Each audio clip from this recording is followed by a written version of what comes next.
आजच्या व्हिडिओमध्ये मेथीच्या भाजीचं एक भन्नाट अशी रेसिपी मी तुमच्यासोबत शेअर करणार आहे। तर इथे बघा, मी सगळ्यात आधी चणा डाळीचं पीठ घेतलं आहे 1 वाटी आणि त्यानंतर थोडा रवा घेतला आहे, त्यामध्ये तीळ टाकली आहे, आलं लसूण हिरवी मिरचीची पेस्ट टाकली आहे, धनेपूड टाकली आहे, हळद टाकली आहे, थोडा गरम मसाला टाकला आहे आणि लाल तिखट देखील टाकून घेतलेला आहे। आता तिखट कितपत आवडतं त्यानुसार आहे। त्यानंतर हे सर्व यामध्ये मिक्स करून घ्यायचं आहे आणि त्यानंतर आपल्याला त्यामध्ये इथे मी मेथीची जुडी घेतली आहे, छोटी जुडी, आणि त्यामध्ये थोडी कोथिंबीर देखील टाकून घेतलेली आहे, ती टाकून घेतलेली आहे आणि त्यावर याला भिजवून घ्यायचं आहे। आपल्याला गोळा याचा तयार करायचा आहे। तर इथे बघा, अशा पद्धतीने मी हा गोळा तयार केलेला आहे। मेथी आणि थोडी कोथिंबीर जी धुतली आहे त्यामुळे ओलसरपणा होता आणि थोडं पाणी टाकून मी गोळा तयार केला आहे। 5 मिनिटं याला राहू द्यायचं आहे आणि त्यानंतर 5 मिनिटांनंतर मग आपल्याला याचे छोटे छोटे गोळे बनवून वाफवून घ्यायचे आहेत। तर आता 5 मिनिटं झालेले आहेत, आपल्याला याचे गोळे बनवायचे आहेत। त्याआधी एक चाळणी घ्यायची आहे, स्टीलची असेल तर छान, त्याला तेलाने छान ग्रीस करून घ्यायचं आहे, म्हणजे सर्वीकडे तेल लावायचे आहे आणि याचे छोटे छोटे गोल गोळे बनवू शकतात किंवा लांबट बनवू शकतात। तर इथे मी अशा पद्धतीने लांबट असे गोळे बनवून घेतलेले आहेत।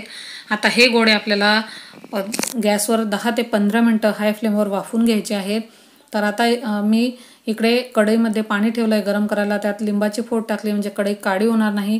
त्यानंतर पाणी गरम झाल्यावर त्यावर ही चाळणी ठेवून आपल्याला झाकण ठेवून 10 ते 15 मिनिटांपर्यंत तुम्ही वाफवू शकतात। हाय फ्लेमवर आपल्याला ते वाफवून घ्यायचे आहेत आणि त्यानंतर मग चेक करायचं, म्हणजे 10 मिनिटांनंतर चेक करायचं। जर वाटलं अजून तर 2 ते 3 मिनिटं ठेवायचं आहे। तर आता आपण बघूयात 10 मिनिटं झालेले आहेत, साधारणपणे 10 ते 12 मिनिटं। तर आता आपण एखाद्या चम्मच किंवा स्टिकच्या साहाय्याने चेक करायचं आहे, दाबून बघायचं आहे। जर एकदम क्लिअर निघाली, म्हणजे त्याला चिकटलं नाही, म्हणजे समजायचं तयार आहे। तर ही एकदम क्लिअर निघाली आहे, म्हणजे जवळजवळ फक्त 12 मिनिटांमध्ये हे तयार झालेलं आहे। आता गॅसची फ्लेम आपल्याला बंद करायची आहे आणि चाळणी ही ह्या कढईवरच 2 मिनिटं ठेवायची आहे। त्यानंतर बाजूला ठेवून थंड करून घ्यायचं आहे आणि याच्या आपल्याला वड्या कापून घ्यायच्या आहेत, जाड बारीक तुमच्या आवडीनुसार तुम्ही वड्या कापून घेऊ शकतात। तर आता इथे बघा, मी ह्या अशा पद्धतीने गोल वड्या याच्या कापून घेतलेल्या आहेत। आता आपण याची रेसिपी म्हणजे मस्त भाजी बनवायला सुरुवात करूया। मला खात्री आहे ही भाजी तुम्हाला नक्कीच आवडेल, याआधी तुम्ही कधी खाल्ली नसेल।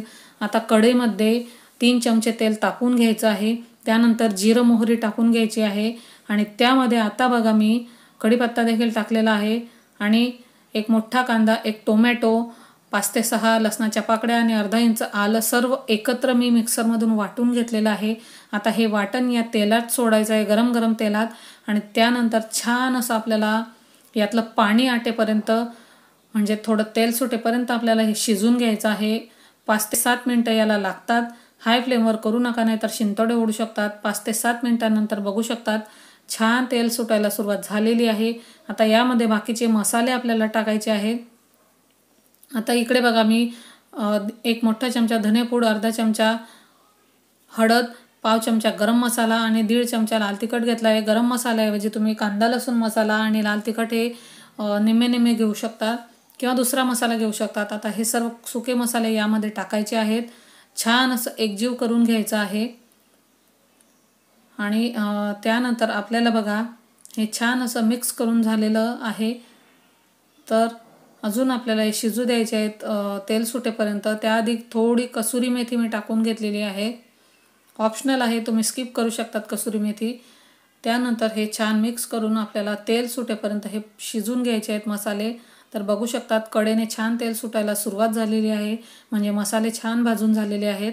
आता यामध्ये सुरुवातीला मी फक्त 3 ते 4 चम्मच पाणी टाकून घेणार आहे आणि हे पुन्हा मिक्स करून आपल्याला लो फ्लेमवर हे 1 ते 1.5 मिनिट शिजून घ्यायचं आहे। 1 ते 1.5 मिनिटानंतर बघू शकतात वर किती छान तेल आलेलं आहे। आता यामध्ये आपल्याला पाणी टाकून घ्यायचं आहे। तर आधी मी अर्धी वाटी टाकणार आहे आणि त्यानंतर 1 ग्लास पाणी मी नंतर पुन्हा टाकून घेणार आहे। आता ही भाजी आहे, तर सुरुवातीला थोडं पाणी जास्त घाला, म्हणजे जवळजवळ 1 ते 1.5 ग्लास पाणी घालू शकतात, कारण शिजल्यानंतर थोडी घट्ट होते।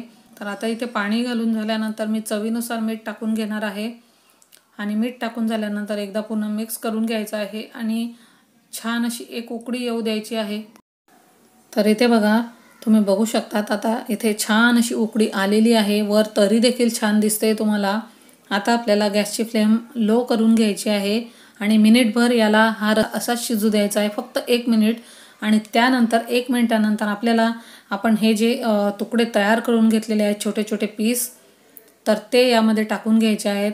हळुवारपणे टाकायचे आहेत. मी थोडं जोरात टाकायला गेले त्यावेळेला बाहेर शिंतोडे उडले होते. आता हे सर्व टाकून झाल्यानंतर आपल्याला हे बघा, बघू शकता थोडे शिंतोडे उडलेले होते. हे सर्व टाकून झाल्यानंतर एकदा मिक्स करायचं आहे आणि 3 ते 4 मिनिट आपल्याला लो फ्लेमवर शिजवायची आहे. त्याआधी थोडी कोथिंबीर आपल्याला टाकून घ्यायची आहे.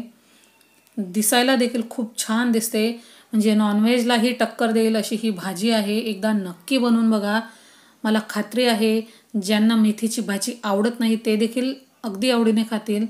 तर 3 ते 4 मिनिटांनंतर बघू शकतात भाजी आपली शिजून तयार झालेली आहे. आता एका बाउलमध्ये मी ही काढून घेतलेली आहे. तर दिसायला देखील इतकी छान दिसते की पटकन बघता क्षणी तोंडाला पाणी सुटेल अशी आहे. तर नक्की बनवून बघा आणि अशा प्रकारच्या नवनवीन रेसिपीजसाठी चॅनलला लाईक, शेअर आणि सबस्क्राईब करा आणि बेल आयकॉनवर क्लिक करा.